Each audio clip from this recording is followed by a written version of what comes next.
ದೊಡ್ಡ ಗಣಪತಿ ಯಕ್ಷದಲ್ಲಿರುವಂಥ ಪ್ರದೇಶ. ಅಲ್ಲಿಂದ ನೋಡಿ ಸುಂದರ ವ್ಯೂಸ್ ಇದೆ, ಹೇಗಿದೆ ಅಂತ ನೋಡಿ, ಸೂಪರ್.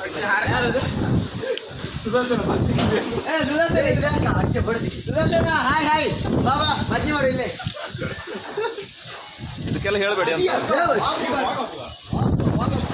ಹಾರಿಯೋದೆ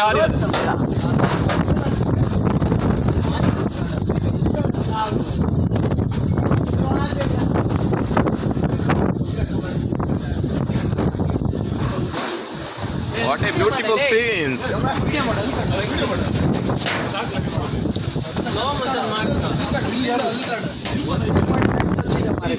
ಶಂಕರನಾರಾಯಣ ಸಿದ್ದಾಪುರ ಮಾರ್ಗ ಆಗಿ ಬರಬೇಕು. ಅದರ ಮೆಟ್ಕಲ್ ಗುಡ್ಡ ಅಲ್ಲ ಇದು, ಮೆಟ್ಕಲ್ ಗುಡ್ಡ ಗಣಪತಿ ದೇವಸ್ಥಾನ, ಸೂಪರ್ ಪ್ಲೇಸ್. ಬರೋ ಸ್ವಲ್ಪ ಜಾಗ್ರತೆ ಬನ್ನಿ, ನೀರ್ಗೀರು ಹಿಡ್ಕೊ ಬನ್ನಿ, ಬೈಕಿಂಗೆಲ್ಲ ಬರ್ಲಿಕ್ಕೆ ಆಗೋದಿಲ್ಲ. ನೀರು